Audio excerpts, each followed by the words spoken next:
उत्तराखंड में बीजेपी की चुनावी तैयारियां देखने को मिल रही है। पार्टी ने विधानसभा प्रभारी नियुक्त किए हैं। सभी 70 विधानसभा क्षेत्रों में प्रभारियों की नियुक्ति की गई है। प्रदेश अध्यक्ष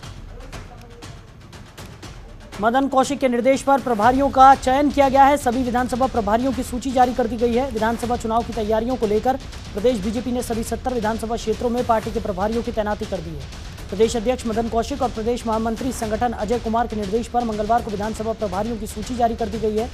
पार्टी के प्रदेश मीडिया प्रभारी मनवीर सिंह चौहान ने यह जानकारी दी। उन्होंने बताया कि पार्टी प्रभारी संगठित कार्यों को और ज्यादा गति देने और सरकार की योजनाओं का जन जन तक पहुंचाने के उद्देश्य से बीजेपी के अनुभवी और वरिष्ठ नेताओं को प्रभारी की जिम्मेदारी दी गई है।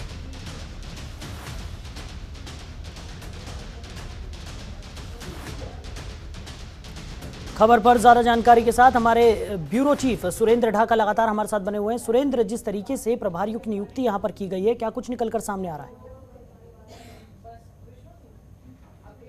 साहिल, मैं आपको बता दूं, पूरी तरह भारतीय जनता पार्टी चुनावी मोड में है और वो जानती है कि इस तरह चुनाव जीतना है। बीजेपी का संगठन आप देश भर में देखें तो बहुत मजबूत संगठन है। वहीं प्रदेश की अगर बात करें, मदन कौशिक को जो कमान प्रदेश अध्यक्ष की दी गई थी, तब से मदन कौशिक भी पूरी जी जान से जुटे हैं कि पार्टी की जो वैतरणी है उसको चुनावी समर में पार लगाना है। अब देखना यह है किस तरह विधानसभा अध्यक्षों की आपने बात की, 70 विधानसभाओं में विधानसभा अध्यक्ष तय कर दिए गए हैं। वो चुनावी मोड में है और चुनाव की रणनीति का वो विधानसभा अध्यक्ष क्षेत्र में चुनावी रणनीति बनाएंगे और प्रदेश अध्यक्ष से फाइनल करेंगे। प्रदेश अध्यक्ष का सीधा संवाद इन विधानसभा अध्यक्ष से होगा। और जो प्रदेश में एक बीजेपी भी सर्वे करा रही है, पॉपुलैरिटी का जो सर्वे है वो करा रही है अपने विधायकों का, तो उस पर भी इनको भी कहा गया है, जो विधानसभा अध्यक्ष बनाए गए हैं, इनको भी ये कहा गया है कि आप जाइए और प्रदेश में विधायकों का एक फीडबैक लेकर आइए, ताकि जो 2022 का जो चुनाव है उसमें उन्हें जाना है और कैसे जीत के आएंगे, कौन विधायक जीत रहा है, किसकी छवि कैसी है, तो तमाम तरह की चीजें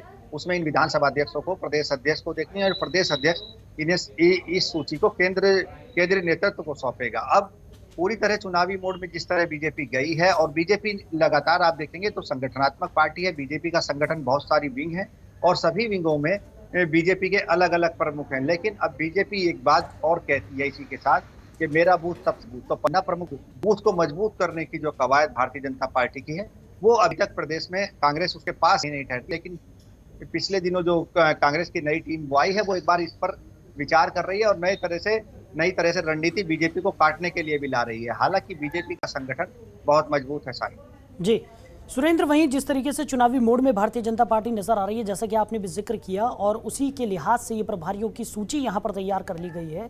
वहीं दूसरी तरफ अगर बात करें तो विपक्ष भी लगातार सरकार पर हमलावर है। और पिछले कुछ समय की अगर हम भारतीय जनता पार्टी की कार्यशैली की बात करें तो जिस तरीके से सीएम यहाँ पर बदले गए हैं, वो भी एक नेगेटिव संदेश यहाँ पर जनता के बीच में उसका गया है।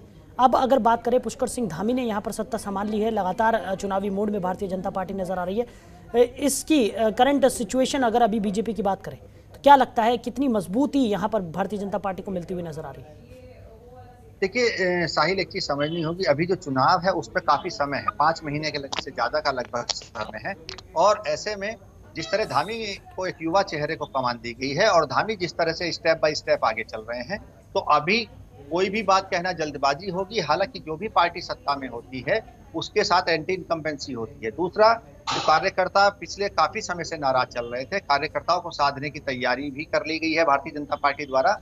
और जिस तरह युवा मुख्यमंत्री हैं, उन्होंने मैसेज देने की, कल भी एक विधानसभा से एक मैसेज दिया गया है। आप देखिए, वेल के बाहर आकर विधानसभा के अंदर ही कांग्रेस के 2 विधायक धरने पर बैठे थे।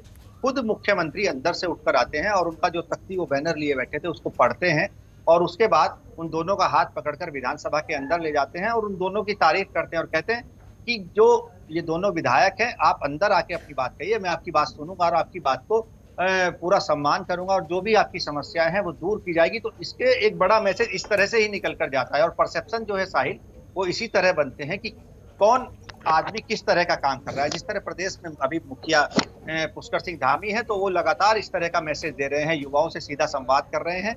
अब चुनाव में कितना बेनिफिट मिलेगा, चुनाव में क्या वो अपनी बीजेपी की वैतरणी को पार लगा पाएंगे, ये अलग चीज है। लेकिन अभी जो परसेप्शन वो सेट कर रहे हैं, आज से पहले वो उत्तराखंड की राजनीति में नहीं हुआ है। अब देखना यह है कि इसका चुनावी लाभ उनको कितना मिलेगा। साहिब जी चलिए सुरेंद्र, आप बने रहिए हमारे साथ, आगे भी आपसे हम जानकारी लेते रहेंगे।